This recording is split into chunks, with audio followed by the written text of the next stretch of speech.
आप जुड़े हैं ऑडियो बुक गैंग से, जहां किताबें सिर्फ पढ़ी नहीं जाती, जी जाती हैं। हर कहानी, हर विचार सीधे आपके दिल से बातचीत करता है।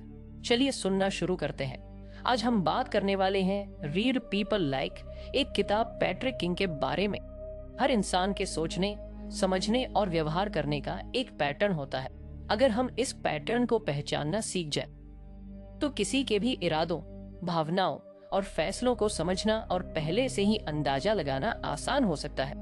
यह पैटर्न उनके बीते अनुभवों, भावनात्मक जरूरतों और मनोवैज्ञानिक स्थितियों से प्रभावित होता है। मतलब, जो इंसान आज जैसा है वह उसकी पिछली जिंदगी में हुए अनुभवों का नतीजा है। अगर हम किसी के व्यवहार को ध्यान से देखें और समझें कि वह क्यों ऐसा कर रहा है, तो हम उनके भविष्य के कदमों का अंदाजा भी लगा सकते हैं। मान लो, आपका एक दोस्त हमेशा हर छोटी चीज पर जल्दी गुस्सा हो जाता है।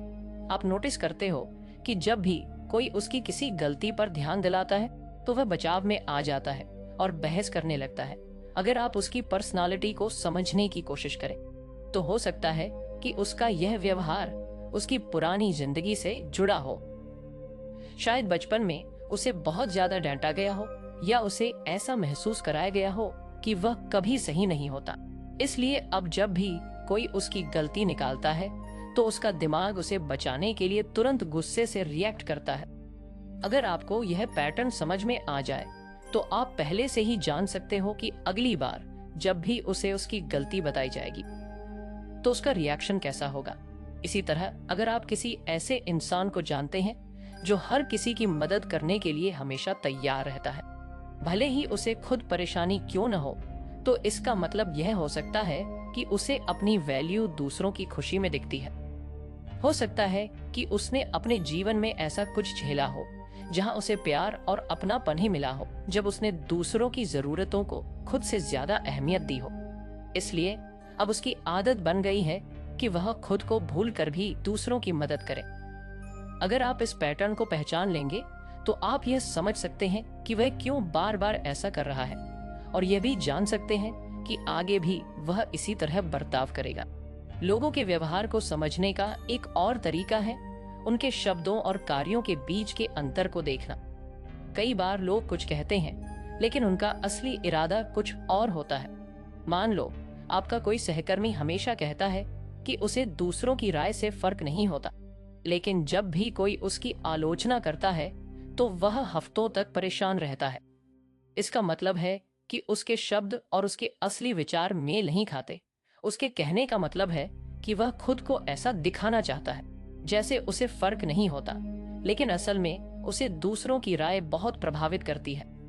अगर आप इस पैटर्न को समझ जाएं, तो आप पहले से ही जान सकते हैं कि अगर उसे फिर से कोई आलोचना करेगा तो वह फिर से परेशान हो जाएगा। लोगों के व्यवहार का विश्लेषण करते समय हमें यह भी देखना होता है कि वे अलग अलग परिस्थितियों में कैसे रिएक्ट करते हैं। उदाहरण के लिए, कोई इंसान जो अपने दोस्तों के साथ बहुत मजाक करता है और खुला हुआ लगता है, लेकिन काम के माहौल में बेहद शांत और गंभीर हो जाता है, तो इसका मतलब यह हो सकता है कि वह अपने माहौल के हिसाब से खुद को ढालने में बहुत अच्छा है।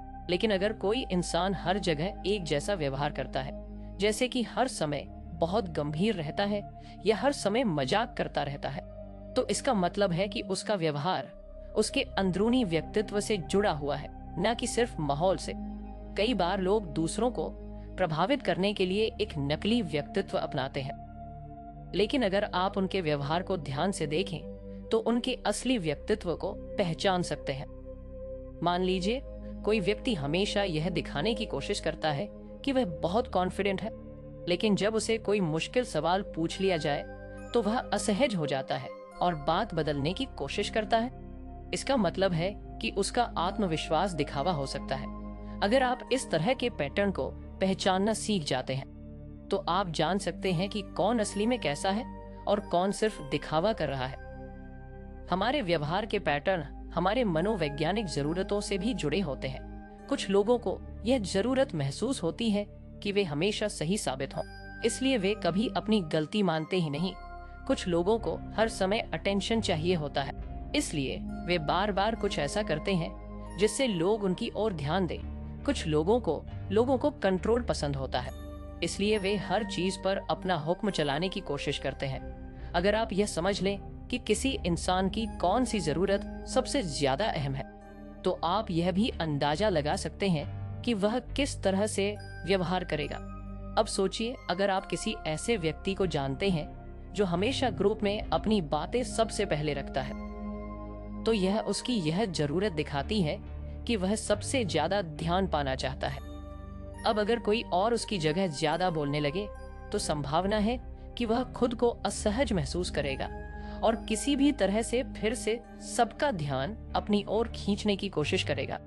अगर आप इस पैटर्न को पहचान लेते हैं, तो आपको यह समझने में मुश्किल नहीं होगी कि वह भविष्य में कैसे रिएक्ट करेगा। व्यवहार पैटर्न को समझने का एक और तरीका है लोगों के फैसलों का विश्लेषण करना। जब भी कोई बड़ा फैसला लेता है, तो वह सिर्फ तात्कालिक स्थिति पर निर्भर नहीं करता, बल्कि उसके पिछले अनुभव, उसके डर और उसकी इच्छाएं भी इसमें बड़ी भूमिका निभाते हैं। मान लीजिए, कोई व्यक्ति हर बार कोई नया अवसर मिलने पर भी उसे ठुकरा देता है, क्योंकि उसे लगता है कि उसमें फेल होने का खतरा है। हो सकता है कि उसका यह डर उसकी पुरानी जिंदगी से जुड़ा हो, जहां उसने कोई बड़ा रिस्क लिया हो और उसे नाकामी मिली हो, इसलिए अब वह हर रिस्क से बचना चाहता है। अगर आपको हमारी फ्री समरी अच्छी लगती है, तो आप हमारे चैनल को सब्सक्राइब कर सकते हैं, हमारी मेंबरशिप खरीद सकते हैं या हमें यूपीआई के थ्रू सपोर्ट कर सकते हैं। अब समरी पर वापस चलते हैं। अगर आप इस तरह के पैटर्न को पहचान लेते हैं, तो आप पहले से अंदाजा लगा सकते हैं कि वह इंसान भविष्य में भी जोखिम लेने से बचेगा। इसी तरह अगर कोई व्यक्ति हमेशा हर मौके को तुरंत पकड़ लेता है और बिना सोचे समझे फैसले लेता है, तो यह भी एक पैटर्न हो सकता है। हो सकता है कि उसने अपनी जिंदगी में यह सीखा हो कि मौके को तुरंत पकड़ लेना ही सफलता की कुंजी है, इसलिए वह बिना ज्यादा सोचे समझे हमेशा नए अवसरों को अपनाने के लिए तैयार रहता है। लोगों के व्यवहार पैटर्न को समझने से न केवल हमें उनके बारे में जानने में मदद मिलती है, बल्कि हम अपने रिश्तों को भी बेहतर बना सकते हैं। अगर आप अपने किसी दोस्त, पार्टनर या सहकर्मी के व्यवहार के पीछे के कारणों को समझ लेते हैं, तो आप उनके प्रति ज्यादा धैर्य रख सकते हैं और उनके साथ बेहतर तालमेल बना सकते हैं। आखिर में यह समझना जरूरी है कि कोई भी इंसान एक ही तरह का नहीं रहता। लोग समय के साथ बदलते हैं, लेकिन उनका बदलाव भी एक पैटर्न ही होता है। अगर आप इस बदलाव के पैटर्न को भी पहचान लेते हैं, तो आप यह भी समझ सकते हैं कि कोई व्यक्ति अपने जीवन में किस दिशा में बढ़ रहा है और उसका अगला कदम क्या हो सकता है। तो अगर आप लोगों को बेहतर तरीके से समझना चाहते हैं, तो सिर्फ उनके शब्दों पर मत जाइए, बल्कि उनके व्यवहार को ध्यान से देखिए, उनके पिछले अनुभवों, उनकी इच्छाओं, उनके डर और उनकी जरूरतों को समझिए। जब आप यह कर लेंगे, तो आप न सिर्फ लोगों को पढ़ना सीख जाएंगे, बल्कि उनके भविष्य के फैसलों का भी अंदाजा लगाने में माहिर हो जाएंगे।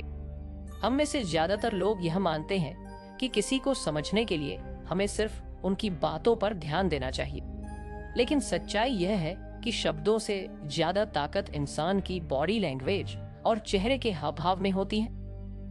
कई बार लोग कुछ कहते हैं, लेकिन उनका असली मतलब उनके हाव भाव से झलकता है। अगर हम किसी की बॉडी लैंग्वेज और चेहरे के एक्सप्रेशन को सही तरीके से पढ़ना सीख जाए, तो हम उनकी असली भावनाओं को समझ सकते हैं, भले ही वे कुछ और कह रहे हों। मान लीजिए, आप अपने दोस्त से पूछते हैं कि क्या वह ठीक है, और वह जवाब देता है, मैं ठीक हूँ। लेकिन अगर उसकी आवाज कुछ धीमी हो, आंखें कुछ नीचे झुकी हो और कंधे थोड़े ढीले पड़े हों, तो क्या इसका मतलब होगा कि वह सचमुच ठीक है? शायद नहीं। उसके शब्द कुछ और कह रहे हैं, लेकिन उसका शरीर कुछ और बता रहा है। यही कारण है कि सिर्फ शब्दों पर भरोसा करने के बजाय हमें लोगों के हाव भाव और बॉडी लैंग्वेज को भी ध्यान से देखना चाहिए। चेहरे के हाव भाव सबसे ज्यादा असरदार संकेत होते हैं, क्योंकि चेहरे पर इंसान की असली भावनाएं जल्दी आ जाती हैं। जब कोई खुश होता है तो उसकी आंखें चमकती हैं, होठों पर हल्की मुस्कान होती है और चेहरा खुला खुला लगता है। वहीं जब कोई दुखी होता है तो उसकी आंखों में भारीपन होता है, होठ सख्त दिखते हैं। डर, गुस्सा, रानी या चिंता, हर भावना का एक अलग एक्सप्रेशन होता है, और अगर हम इसे समझने लगे तो हमें किसी के भी मन की स्थिति का अंदाजा हो सकता है। अब मान लीजिए आपके ऑफिस में एक सहकर्मी हमेशा कहता है कि उसे किसी से कोई परेशानी नहीं है, लेकिन जब भी कोई खास व्यक्ति कमरे में आता है तो उसकी बॉडी लैंग्वेज बदल जाती है। उसका चेहरा कुछ सख्त हो जाता है, उसकी नजरें टकराने से बचती हैं और उसके हाथ अनजाने में मुट्ठी में बदल जाते हैं। इससे आपको यह समझने में देर नहीं लगेगी कि उसे उस व्यक्ति से वास्तव में कुछ परेशानी है, भले ही वह शब्दों में इससे इनकार कर रहा हो। बॉडी लैंग्वेज के दूसरे संकेतों में इंसान की मुद्राएं और हाव भाव शामिल होते हैं। उदाहरण के लिए, जब कोई व्यक्ति किसी बात में दिलचस्पी ले रहा होता है तो उसका शरीर सामने की ओर झुका होता है, उसकी आंखें व्यक्ति या विषय की ओर केंद्रित रहती हैं और उसकी भौं हल्की सी ऊपर उठी होती है। लेकिन अगर कोई बोर हो रहा हो तो उसकी पीठ पीछे झुक जाती है, आंखें इधर उधर घूमने लगती हैं और उसके हाथ शायद कहीं टिके रहते हैं, जिससे पता चलता है कि वह बस समय काट रहा है। अब सोचिए, अगर आप किसी से बात कर रहे हैं और वह लगातार अपने पैरों को हिला रहा है, अपनी घड़ी देख रहा है या बार बार फोन चेक कर रहा है, तो इसका क्या मतलब होगा? इसका सीधा संकेत यह हो सकता है कि वह व्यक्ति बेचैन है या बातचीत में ज्यादा दिलचस्पी नहीं ले रहा। इस तरह के छोटे छोटे संकेत हमें बता सकते हैं कि सामने वाला व्यक्ति वास्तव में क्या महसूस कर रहा है। कई बार लोग अपनी भावनाओं को छिपाने की कोशिश करते हैं, लेकिन उनके शरीर से कुछ न कुछ संकेत निकल ही जाते हैं। उदाहरण के लिए, जब कोई झूठ बोलता है तो वह आमतौर पर आंखों से नजरें मिलाने से बचता है, बार बार अपनी नाक या चेहरे को छूता है या फिर उसकी आवाज में हल्का बदलाव आ जाता है। अगर आप इन संकेतों को पकड़ने लगे तो आप यह पहचान सकते हैं कि कब कोई सच बोल रहा है और कब नहीं। हालांकि यह समझना भी जरूरी है कि किसी एक संकेत को देखकर ही कोई नतीजा निकालना सही नहीं होगा। किसी की आंखें झुकी हुई हैं, इसका मतलब यह नहीं कि वह जरूर उदास है। हो सकता है कि वह सिर्फ थका हुआ हो। किसी ने अपनी बाहें मोड़ ली हैं, इसका मतलब यह नहीं कि वह आपसे नाराज है। हो सकता है कि उसे ठंड लग रही हो। इसलिए हमें हमेशा संदर्भ को भी ध्यान में रखना चाहिए। अगर कोई व्यक्ति बातचीत के दौरान लगातार रक्षात्मक मुद्रा में रहता है तो हमें यह देखना होगा कि यह उसके स्वभाव का हिस्सा है या वह किसी खास परिस्थिति में ऐसा कर रहा है। इसके अलावा बॉडी लैंग्वेज को पढ़ते समय हमें अलग अलग संकेतों का समूह क्लस्टर्स देखना चाहिए। सिर्फ एक संकेत को देखकर ही कोई नतीजा निकाल लेना सही नहीं होगा। उदाहरण के लिए, अगर कोई इंसान अपनी बाहें मोड़ कर खड़ा है तो इसका यह मतलब नहीं कि वह रुखा या गुस्से में है। लेकिन अगर उसी के साथ उसकी भौं तनी हुई है, होंठ थोड़े सख्त हैं और शरीर कुछ पीछे झुका हुआ है, तो यह संकेत मिलकर यह दिखा सकते हैं कि वह व्यक्ति वास्तव में किसी चीज से नाराज है या रक्षात्मक महसूस कर रहा। अब एक और उदाहरण लेते हैं। मान लीजिए कोई व्यक्ति आपसे बात कर रहा है और बीच बीच में मुस्कुरा रहा है, लेकिन उसकी आंखों में वह खुशी नहीं झलक रही। उसकी मुस्कान सिर्फ उसके होठों तक सीमित है। आंखें कुछ थकी हुई दिख रही हैं और वह बार बार अपनी गर्दन को छू रहा है। इसका मतलब हो सकता है कि वह दिखावे के लिए मुस्कुरा रहा है, लेकिन अंदर से परेशान या असहज महसूस कर रहा। लोगों को पढ़ने की यह कला सिर्फ व्यक्तिगत रिश्तों में ही नहीं, बल्कि पेशेवर जीवन में भी बहुत फायदेमंद होती है। मान लीजिए आप किसी मीटिंग में हैं और आपका बॉस कहता है कि उसे आपकी प्रोजेक्ट रिपोर्ट पसंद आई, लेकिन उसके चेहरे पर खुशी की जगह हल्की झुंझलाहट दिख रही है। उसके हाथ टेबल पर बेजान से पड़े हैं। इसका मतलब हो सकता है कि वह बस औपचारिकता निभा रहा है, लेकिन वास्तव में रिपोर्ट से संतुष्ट नहीं है। अगर आप इस संकेत को पकड़ लेते हैं तो आप समय रहते रिपोर्ट में सुधार कर सकते हैं और भविष्य में बेहतर प्रभाव छोड़ सकते हैं। बॉडी लैंग्वेज और चेहरे के हाव भाव को पढ़ने का एक और बड़ा फायदा यह है कि ये हमें किसी की ईमानदारी को परखने में मदद करता है। मान लीजिए कोई व्यक्ति आपको बता रहा है कि उसने कोई गलती नहीं की, लेकिन उसके बोलने के दौरान उसकी आवाज में हिचकिचाहट है, वह अपनी आंखें बार बार घुमा रहा है और उसके हाथों की उंगलियां आपस में मली जा रही हैं। यह संकेत बता सकते हैं कि वह पूरी तरह से सच नहीं बोल रहा। भाषा को पढ़ना एक कला है और यह धीरे धीरे अभ्यास करने से ही आता है। अगर आप रोजमर्रा की जिंदगी में लोगों के हाव भाव और चेहरे के एक्सप्रेशन पर ध्यान देने लगे, तो आपको धीरे धीरे यह समझ आने लगेगा कि कौन से संकेत क्या दर्शाते हैं। आखिर में यह समझना जरूरी है कि हर इंसान अलग होता है और किसी की बॉडी लैंग्वेज को पढ़ने का सबसे अच्छा तरीका यह है कि पहले उनकी सामान्य आदतों को नोटिस किया जाए। अगर कोई व्यक्ति आमतौर पर बहुत एनर्जेटिक रहता है लेकिन किसी दिन वह चुपचाप बैठा हुआ दिखे, तो यह एक संकेत हो सकता है कि कुछ गलत है।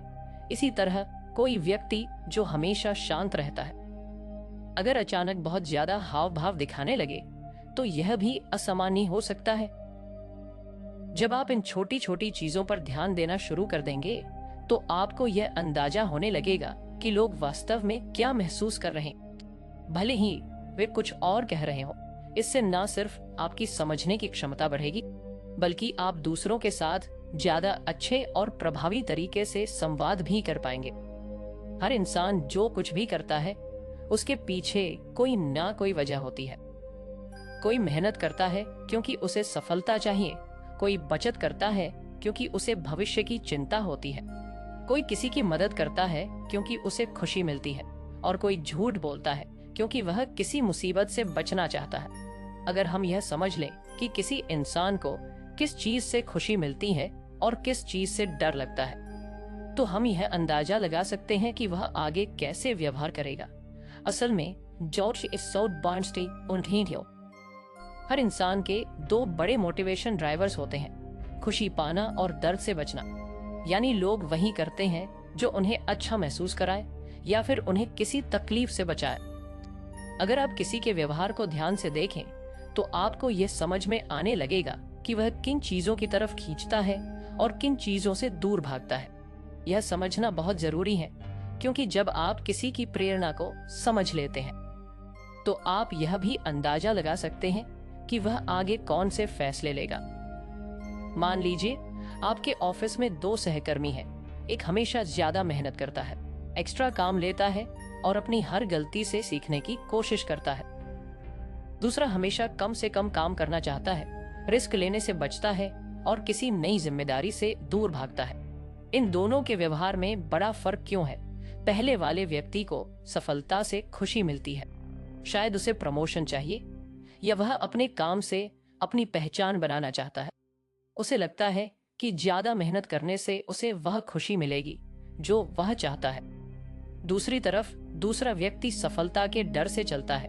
वह कोई गलती नहीं करना चाहता, आलोचना से बचना चाहता है और इसलिए कोई ऐसा कदम नहीं उठाता जिससे उसे बाद में मुश्किल हो। अगर आप इस मोटिवेशन को समझ जाते हैं, तो आप यह भी अनुमान लगा सकते हैं कि जब इन्हें कोई नया प्रोजेक्ट दिया जाएगा, तो इनका व्यवहार कैसा होगा। पहला व्यक्ति उसे उत्साह से लेगा, जबकि दूसरा कोई बहाना बना सकता है या कम से कम जिम्मेदारी लेने की कोशिश करेगा। अब सोचिए कि आप किसी दोस्त को कोई सुझाव देते हैं कि वह जिम जाना शुरू करे। अगर वह खुशी के मोटिवेशन से प्रेरित होता है, तो वह सोच सकता है कि जिम जाने से उसकी फिटनेस अच्छी होगी, उसे अच्छा महसूस होगा और उसकी पर्सनालिटी निखरेगी। अगर वह दर्द से बचने के मोटिवेशन से प्रेरित होता है, तो वह यह सोचेगा कि जिम जाने से वह बीमारियों से बच सकता है, मोटापे की दिक्कत नहीं होगी और भविष्य में हेल्थ से जुड़ी परेशानियों से दूर रहेगा। दोनों लोग जिम जा सकते हैं, लेकिन उनकी वजह अलग होंगी। एक को उसमें खुशी दिखेगी और दूसरा उसमें खतरे से बचने का रास्ता। इसी तरह अगर कोई इंसान हमेशा जल्दी गुस्सा हो जाता है, तो यह समझना जरूरी है कि उसका गुस्सा भी किसी मोटिवेशन से जुड़ा है। हो सकता है कि उसे बचपन में बार बार अपनी बात साबित करनी पड़ी हो और अब वह हर बहस में खुद को सही साबित करने की कोशिश करता हो, ताकि उसे फिर से वह संघर्ष न करना पड़े। या फिर हो सकता है कि उसे अपने आत्मसम्मान की बहुत चिंता हो और जब भी उसे लगे कि कोई उसकी इज्जत कम कर रहा है, तो वह गुस्से से रिएक्ट करे। अगर आप उसके गुस्से के पीछे की वजह को समझ लें, तो आप यह भी समझ सकते हैं कि किन परिस्थितियों में वह गुस्सा करेगा और कैसे उसे शांत किया जा सकता है। लोगों का डर भी उनके व्यवहार को प्रभावित करता है। कुछ लोग समाज में अपनी इमेज को लेकर बहुत सतर्क रहते हैं। क्योंकि उन्हें अस्वीकृति या रिजेक्शन का डर होता है। ऐसे लोग हमेशा यह सुनिश्चित करते हैं कि वे सही कपड़े पहने, सही शब्द बोलें और किसी भी सामाजिक गलती से बचें। दूसरी तरफ कुछ लोग पैसों को लेकर बहुत सावधान रहते हैं क्योंकि उन्हें गरीबी का डर होता है। ऐसे लोग हमेशा सेविंग्स पर ध्यान देते हैं, ज्यादा खर्च करने से बचते हैं और कभी भी अनावश्यक चीजों पर पैसा नहीं लगाते। अगर आपको यह समझ में आ जाए कि किसी व्यक्ति का डर क्या है, तो आप उसके फैसलों का भी अनुमान लगा सकते हैं। मान लीजिए आपका एक दोस्त हमेशा रिश्तों में बहुत सतर्क रहता है। वह किसी पर जल्द भरोसा नहीं करता, ज्यादा खुलता नहीं और किसी भी नए रिश्ते में जाने से पहले बहुत ज्यादा सोचता है। हो सकता है कि वह किसी पुराने रिश्ते में बुरी तरह टूट चुका हो और अब वह फिर से वही दर्द नहीं झेलना चाहता। इसलिए वह कोई भी रिश्ता शुरू करने से पहले हर चीज को तोलता है ताकि वह फिर से तकलीफ से न गुजरे। अगर आप यह समझ जाएं कि उसका व्यवहार दर्द से बचने के लिए है, तो आप यह भी समझ सकते हैं कि उसे भरोसा दिलाने के लिए क्या करना होगा। इसी तरह कुछ लोग दिखावे पर बहुत ध्यान देते हैं। वे हमेशा महंगी चीजें खरीदते हैं, सोशल मीडिया पर अपनी अच्छी तस्वीरें डालते हैं और अपनी सफलता को बढ़ा चढ़ा कर दिखाते हैं। अगर आप उनके मोटिवेशन को देखें तो इसमें भी खुशी और दर्द का खेल है। हो सकता है कि उन्हें तारीफ और पहचान से खुशी मिलती हो, इसलिए वे अपनी लाइफस्टाइल को इस तरह बनाते हैं कि लोग उनकी सराहना करें। या फिर हो सकता है कि उन्हें यह डर हो कि अगर वे साधारण सीखेंगे तो लोग उन्हें कम आंकेंगे। इस डर से बचने के लिए वे हमेशा अपने स्टेटस को ऊंचा दिखाने की कोशिश करते हैं। अब सोचिए, अगर आप किसी ग्राहक से डील कर रहे हैं तो क्या यह जानना जरूरी नहीं होगा कि वह किस चीज से प्रभावित होता है। अगर कोई ग्राहक उस चीज को खरीदता है जिससे उसे खुशी मिलेगी, तो आपको उसे यह बताना होगा कि आपका प्रोडक्ट उसकी लाइफ को कितना बेहतर बनाएगा। लेकिन अगर कोई ग्राहक सिर्फ नुकसान से बचना चाहता है, तो आपको उसे यह समझाना होगा कि अगर उसने यह प्रोडक्ट नहीं खरीदा तो उसे क्या नुकसान हो सकता है। बच्चों को ही देख लीजिए, जब कोई बच्चा पढ़ाई करता है तो वह या तो इस सोच से करता है कि अच्छे नंबर आएंगे और उसकी तारीफ होगी, या फिर इसलिए कि अगर वह फेल हो गया तो उसे सजा मिलेगी। यानी उसका मोटिवेशन या तो खुशी है या फिर दर्द से बचाव। अगर माता पिता ये समझ जाएं कि उनका बच्चा किस मोटिवेशन से ज्यादा प्रेरित होता है, तो वे उसे सही तरीके से पढ़ाई के लिए प्रेरित कर सकते हैं। हमारे फैसले भी इसी मोटिवेशन से चलते हैं। कोई व्यक्ति नई नौकरी इसलिए ले सकता है क्योंकि उसे उसमें ज्यादा पैसा मिलेगा, खुशी, या फिर इसलिए क्योंकि वह अपनी पुरानी नौकरी से तंग आ चुका है, दर्द से बचाव। कोई व्यक्ति शादी इसलिए कर सकता है क्योंकि उसे एक साथी की जरूरत है, खुशी, या फिर इसलिए क्योंकि वह अकेलेपन से डरता है, दर्द से बचाव। अगर आप यह समझ जाते हैं कि किसी का जीवन किस चीज से संचालित हो रहा है, खुशी की चाहत या दर्द से बचाव, तो आप उसके अगले कदमों का अनुमान लगा सकते हैं। आप यह देख सकते हैं कि वह किस स्थिति में कैसा व्यवहार करेगा, कौन से फैसले लेगा और किन चीजों से सबसे ज्यादा प्रभावित होगा। जब आप इस स्तर पर लोगों को समझने लगते हैं तो आपकी खुद की संवाद और रिश्ते बनाने की क्षमता बहुत मजबूत हो जाती है। हर इंसान की जरूरतें अलग अलग होती हैं, लेकिन अगर ध्यान से देखें तो यह जरूरतें एक तय क्रम में चलती हैं। कुछ लोगों की सबसे बड़ी चिंता पैसा कमाना और अपनी बुनियादी जरूरतें पूरी करना होती है, जबकि कुछ लोग प्यार और रिश्तों में ज्यादा दिलचस्पी लेते हैं। वहीं कुछ लोग अपने करियर, पहचान और आत्मसम्मान को सबसे ऊपर रखते हैं। यह समझना कि कोई व्यक्ति किस स्तर पर है हमें यह जानने में मदद करता है कि वह किन चीजों से सबसे ज्यादा प्रेरित होगा और उसका व्यवहार कैसा रहेगा। मनोवैज्ञानिक अब्राहम मास्लो ने इसे बेहतर तरीके से समझाने के लिए जरूरतों का एक क्रम बनाया, जिसे मजलो हायरार्की ऑफ नीड्स कहा जाता है। इसमें इंसान की जरूरतों को 5 स्तरों में बांटा गया है। सबसे नीचे की जरूरतें सबसे बुनियादी हैं, और जैसे जैसे कोई व्यक्ति इन जरूरतों को पूरा करता जाता है, वह अगले स्तर की ओर बढ़ता है। अगर आप यह पहचान लेते हैं कि कोई व्यक्ति इस सीढ़ी पर कहाँ खड़ा है, तो आप यह भी समझ सकते हैं कि वह किस चीज से सबसे ज्यादा प्रभावित होगा और भविष्य में कैसे निर्णय लेगा। सबसे पहला स्तर शारीरिक जरूरतों का होता है। इसमें खाना, पानी, नींद और बुनियादी आराम जैसी चीजें आती हैं। अगर किसी व्यक्ति की यह बुनियादी जरूरतें पूरी नहीं हो रही हैं, तो उसका पूरा ध्यान इन्हीं चीजों पर रहेगा। उदाहरण के लिए, अगर कोई व्यक्ति बेरोजगार है और उसके पास पैसे नहीं हैं, तो उसकी सबसे बड़ी चिंता ये होगी कि वह अपनी रोजमर्रा की जरूरतों को कैसे पूरा करे। उसे इस समय रिश्तों या आत्मसम्मान जैसी चीजों की फिक्र नहीं होगी, क्योंकि उसका दिमाग पहले यह सुनिश्चित करेगा कि वह जीवित रह सके। अब सोचिए, अगर कोई इंसान खाने के लिए संघर्ष कर रहा है और आप उससे यह कहें कि उसे अपने आत्म विकास पर ध्यान देना चाहिए, तो क्या वह इसे गंभीरता से लेगा? शायद नहीं, क्योंकि उसकी प्राथमिकता अभी सिर्फ अपने पेट की भूख मिटाना है। यही कारण है कि जब हम किसी से बात करते हैं, तो हमें पहले यह देखना चाहिए कि उसकी जरूरतें किस स्तर पर है।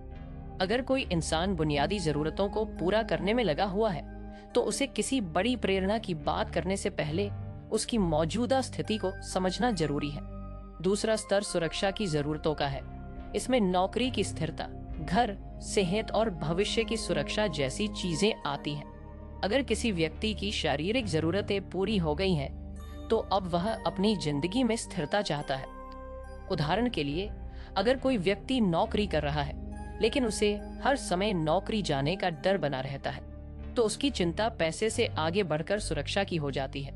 वह ऐसे फैसले लेगा जो उसे ज्यादा स्थिरता और सुरक्षा दे, भले ही वह ज्यादा बड़े अवसरों को ना अपनाए। अब अगर आप किसी ऐसे व्यक्ति को देखते हैं जो बहुत सुरक्षित महसूस करता है, तो आप नोटिस करेंगे कि वह रिस्क लेने में ज्यादा सहज होगा। लेकिन अगर कोई व्यक्ति हर समय डर में जी रहा है, जैसे कि उसे लगता है कि उसकी नौकरी कभी भी जा सकती है या उसका घर सुरक्षित नहीं है, तो उसका व्यवहार अलग होगा। वह अपने फैसलों में सतर्कता रखेगा, बदलाव से बचेगा और किसी भी ऐसी चीज में दिलचस्पी नहीं लेगा जिससे उसकी स्थिरता को खतरा हो। तीसरा स्तर सामाजिक जरूरतों का है। जब कोई व्यक्ति अपनी बुनियादी और सुरक्षा की जरूरतें पूरी कर लेता है, तो वह अब रिश्तों, दोस्ती और समाज से जुड़ाव की तलाश करता है। उसे यह महसूस होने लगता है कि सिर्फ पैसा और सुरक्षा ही काफी नहीं है, उसे किसी के साथ की भी जरूरत है। इसी स्तर पर लोग रिश्तों को ज्यादा महत्व देने लगते हैं और समाज में अपनी जगह बनाने की कोशिश करते हैं। सोचिए, अगर कोई व्यक्ति अकेला महसूस कर रहा है और आप उसे करियर में आगे बढ़ने की सलाह देते हैं, तो वह ज्यादा उत्साहित नहीं होगा। उसकी प्राथमिकता अभी करियर नहीं, बल्कि किसी के साथ का एहसास है। यही वजह है कि जब कोई इंसान इस स्तर पर होता है, तो उसकी प्राथमिकताएं उसके दोस्तों, परिवार और रिश्तों के इर्द गिर्द घूमने लगती हैं। अब अगर आप किसी ऐसे व्यक्ति को देखें जो हमेशा लोगों के साथ समय बिताना पसंद करता है, तो यह समझना आसान हो जाता है कि वह इस स्तर पर है।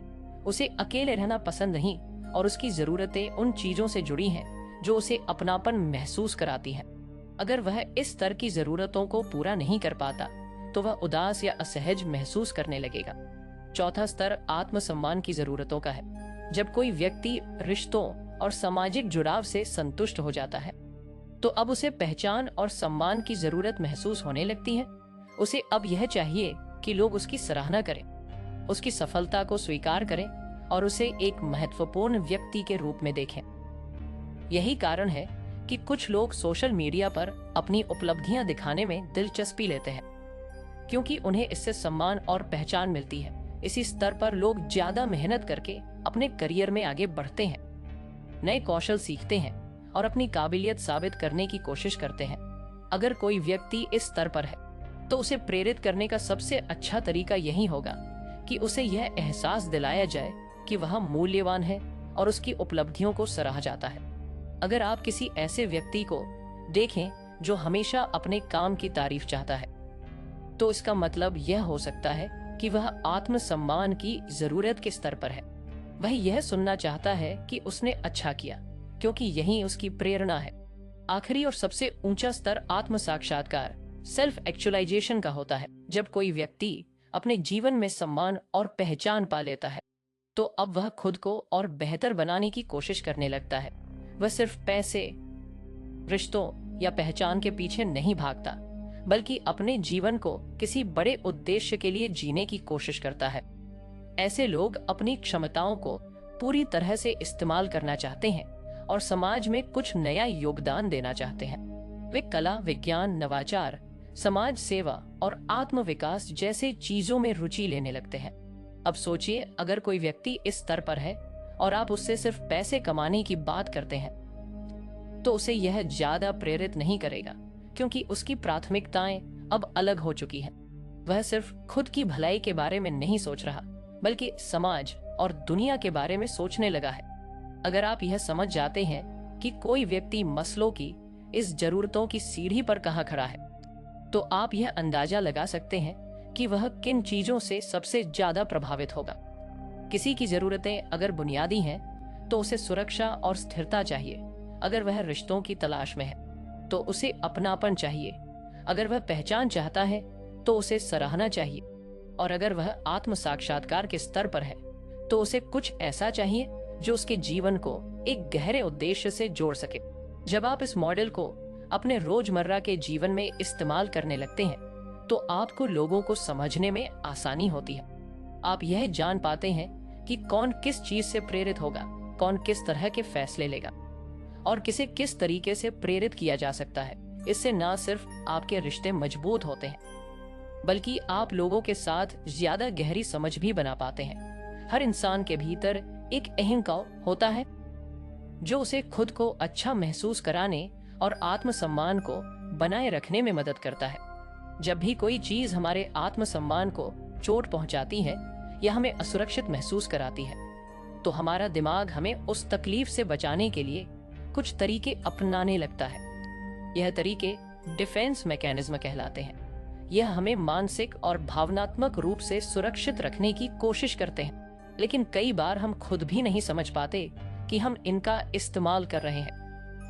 अगर हम यह पहचान सके कि कोई व्यक्ति किस तरह अपने अहंकार की रक्षा कर रहा है, तो हम उसकी असली भावनाओं और डर को समझ सकते हैं। सोचिए, अगर कोई व्यक्ति बार बार अपनी गलतियों को नजरअंदाज करता है और हमेशा दूसरों को दोष देता है, तो इसका क्या मतलब है? हो सकता है कि वह अपनी गलतियों को स्वीकार करने से बच रहा हो, क्योंकि इससे उसका आत्मसम्मान चोटिल हो सकता है।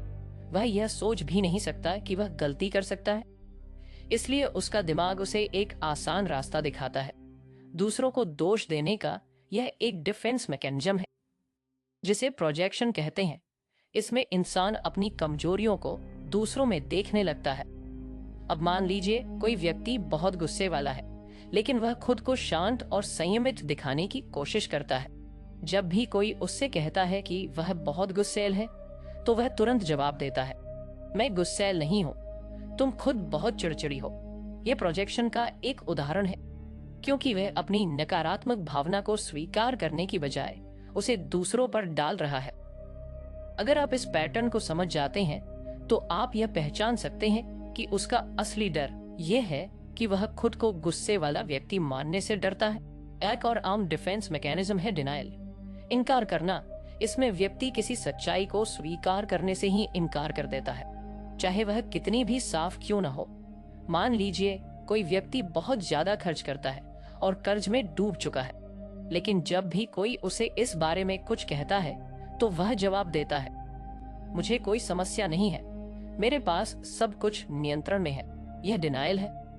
वह सच्चाई को देखने की बजाय उसे नजरअंदाज कर रहा है, क्योंकि सच्चाई को स्वीकार करना उसके अहंकार के लिए मुश्किल हो सकता है। कई बार लोग रशनआइजित तर्क देने का सहारा लेते हैं। इसका मतलब है कि वे अपनी गलतियों के लिए बहाने बना लेते हैं ताकि उन्हें बुरा महसूस न हो।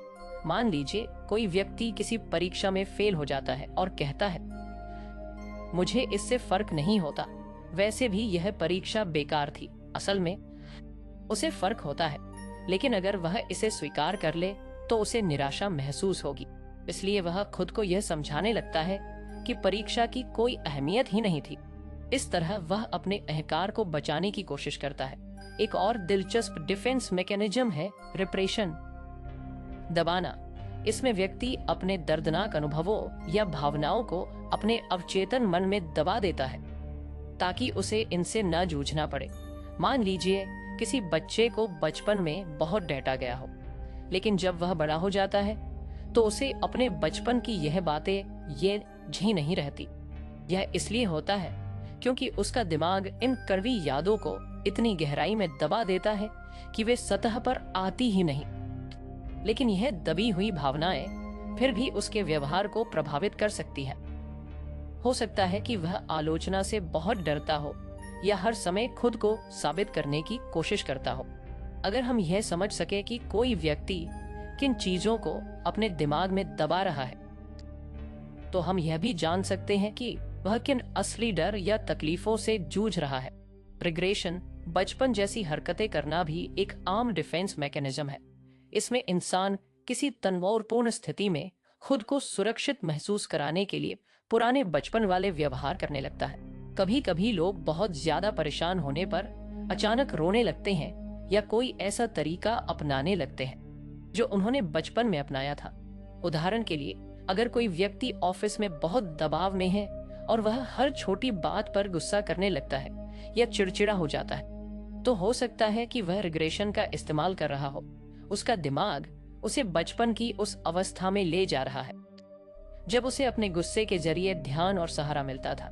कई बार लोग डिस्प्लेसमेंट भावनाओं को दूसरी जगह निकालने का सहारा लेते हैं। इसमें इंसान अपनी असली भावनाओं को उस व्यक्ति पर नहीं निकालता जिससे वह परेशान है, बल्कि किसी और पर निकाल देता है। मान लीजिए कोई व्यक्ति ऑफिस में अपने बॉस से डांट खाकर घर आता है, लेकिन वह गुस्सा अपने परिवार या दोस्तों पर निकालने लगता है। उसका असली गुस्सा बॉस पर है, लेकिन चूंकि वह बॉस पर गुस्सा निकालने की हिम्मत नहीं कर सकता, इसलिए उसका दिमाग उसे एक आसान विकल्प देता है, किसी कमजोर या सुरक्षित व्यक्ति पर गुस्सा निकालना। कुछ लोग सब्लिमेशन, रचनात्मक रूप में भावनाओं को बदलने का इस्तेमाल करते हैं, जो एक सकारात्मक डिफेंस मैकेनिज्म है। इसमें व्यक्ति अपनी नकारात्मक भावनाओं को किसी रचनात्मक या उत्पादक गतिविधि में बदल देता है। उदाहरण के लिए, कोई व्यक्ति बहुत गुस्सैल हो सकता है, लेकिन अगर वह इस गुस्से को खेल, व्यायाम या कला में लगाता है, तो वह इसे एक अच्छे तरीके से व्यक्त कर सकता है। कई कलाकार, लेखक और खिलाड़ी अपनी भावनाओं को रचनात्मक कार्यों में बदलकर इस मैकेनिज्म का इस्तेमाल करते हैं। यदि इस कहानी ने आपके अंतर्मन की किसी दीवार पर दस्तक दी हो, तो ऑडियो बुक गैंग को फॉलो करें, यह शेयर करें और सब्सक्राइब करना ना भूलें, क्योंकि अगली बार फिर मिलेंगे एक नई सोच, नई कहानी और नए सफर के साथ। जय हो। और होस्ट और माइंड जी इन होस्ट